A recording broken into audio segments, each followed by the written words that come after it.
One sunny morning, in Little Rampur village, a thing appeared, big, round and smooth.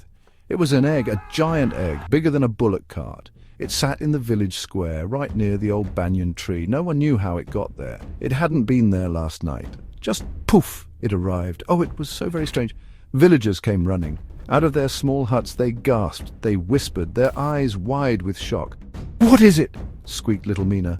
Old man Hari shaded his eyes. He peered at the colossal object. "A god's doing," he muttered, his voice trembling. The Sarpanch, Mr. Lal, puffed his chest. He tried to look important, but he was scared too, very scared indeed. This was not an everyday egg, you see. Days went by. 1, 2, then 3. The egg did not move, not even a wobble. It just sat there, gleaming in the bright Indian sun. Sometimes it shimmered opal white, sometimes it glowed sky blue, or even a soft rosy pink. Children dared each other to touch it. "Go on, touch it," they'd say, but no one was brave enough. Not yet. Stories flew like kites. A dragon's egg, a star fallen to earth. The air was thick with mystery and anticipation. Then it happened. One hot afternoon, the sun blazed down, a sound, a tiny, tiny sound, like a dry twig snapping underfoot. Everyone froze. Their hearts jumped. Was it the wind playing tricks? Another crack, louder this time, sharper. Something inside the giant egg wanted to come out. Oh! The village held its breath, every man, woman and child. What could it be? The suspense was simply thrilling. It was better than any story. A line appeared on the egg, a very thin line at first, like a pencil mark drawn by a giant. Then it grew longer and longer. It zigzagged down the shiny, colourful shell. The villagers watched. Their eyes were as wide as dinner plates, or perhaps even saucers. They had packed their lunch, roti and achar. They would not miss this spectacle for anything. No, sir. This was history in the making, right here in Rampa. Little Ravi, a bold and curious boy, always wanted to see everything. He crept closer, inch by inch. His mother, Lakshmi, quickly pulled him back. "Careful, beta," she warned, her voice a worried whisper. "Stay here with me." But Ravi had seen something, or he thought he had. A shadow, moving inside the crack, a flicker, a glint. Was that a finger, a tiny human-like finger? He rubbed his eyes hard. It couldn't be. Or could it? Oh, the possibilities. A sound from inside the egg, softly at first, like raindrops. Then it grew stronger, louder. The crack spread further, like a map of a strange, unknown river. Pieces of shell began to fall, pretty curved pieces, pink and green and yellow. They clinked on the dusty ground. The air buzzed.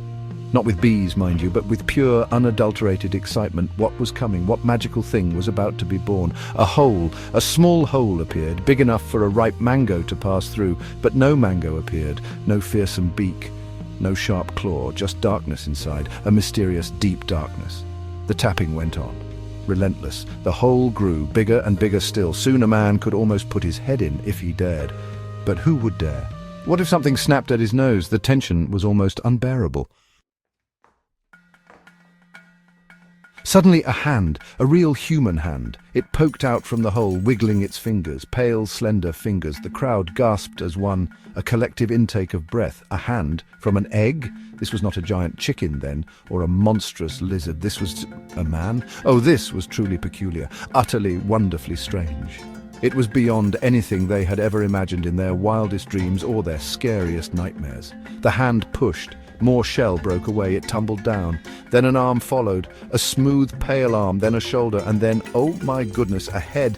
Yes, a man's head with dark, messy hair, like he had just woken from a very long sleep. His eyes blinked slowly in the bright sunlight. He looked surprised as everyone else looking at him. He was covered in a bit of clear, sticky goo, like a sweet gulab jamun fresh from the syrup. He struggled a bit, he wriggled his shoulders, he pushed with his legs, and then, plop, he was out, a full-grown man, standing a bit shaky on his own 2 feet. He was not very tall, not very short, just right. He wore soft blue clothes, the colour of a gentle morning sky without any stitches. He smiled, a shy, sweet smile. The villagers stared, their jaws dropped, some pointed, some whispered. What a sight. It was a story for the ages. The Eggman took a deep breath, his first breath of Rampa village air. It must have smelled of dust and cows and cooking fires. He stretched his arms wide. He looked at his hands, as if seeing them for the first time. Then he looked at the broken shell. His colourful, discarded house. He looked at the sea of faces staring at him, so many faces. He did not speak, not yet, but his eyes shone with wonder and, perhaps, a little bit of understandable fear. The Sarpanch, Mr. Lal finally found his voice. It had been hiding in his throat. "Water," he called out a bit too loudly. "Bring water for the gentleman." The Eggman drank the cool water gratefully. He smiled again, a wider smile this time. Then he spoke. Not in Hindi, not in English, not in any language they knew. His words were like music, like a gentle, flowing stream. Yet somehow they understood him with their hearts. He was a star traveler, his egg a special ship. His coming changed Rampur, changed it forever. It was no longer just a small, dusty village. It was a place of magic, a place of true wonder. People came from far and wide, from other towns, even other cities, to see the Eggman. They called him Andawala, the Eggman, or sometimes Sitara Purush, the Starman. They came to see his amazing broken egg ship, which still shimmered with faint, otherworldly colors. Too fantastic for words. Arun, for that was his star name, he told them. It meant sun or dawn in his melodious language. He taught them new things, wonderful star secrets. He showed them how to listen to the whispers of plants, how to see more colors in the night sky than they ever knew existed. He played with the children. He mended old Raju's broken radio with a simple touch of his glowing finger. The village bloomed, not just with flowers, but with joy and curiosity.